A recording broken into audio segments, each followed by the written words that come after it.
Неограничувањето кај младите, отсуството на страм и моралните вредности се најчестите состојби кои го потекнуваат девијантното и агресивното однесување, објаснува психологот Сања Ставров. Таа додава дека ваквиот исход воглавно потекнува од ублажиното и несоодветното казнување на децата за сторените дела.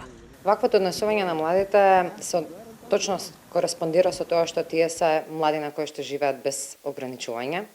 Автоматски тука отсуствува моралното однесување, односно некои морални вредности или степенот на развиеност на моралот. Кога имаме младина која што не се срамува да постапува во било каков облик на девијантно или агресивно однесување, имаме младина која што всушност не стравува од тоа да биде казната или да биде предупредена дека некој однесување не е доветно.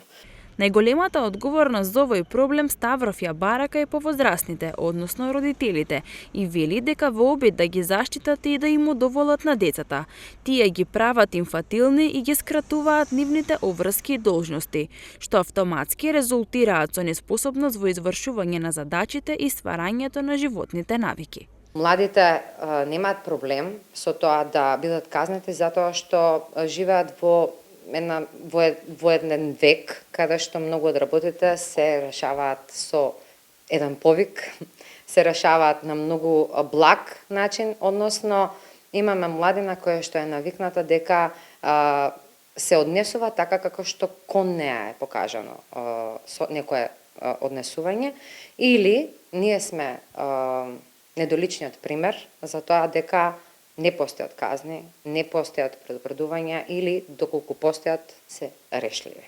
Ние престанавме да им доловуваме на младите дека навистина имаат одговорности. Ние секој кој што е помлад или малолетник, па дури и до повозрасни години, се трудиме да ги третираме како инфантилни, како да не се способни да направат работи сами, а соодветно секој период од развојот на една личност кореспондира со некои одговорности. Мониторингот и поголемата посветеност на сопственото дете се основните мерки кои треба да се превземат со цел спречување на девијантното однесување кај младите.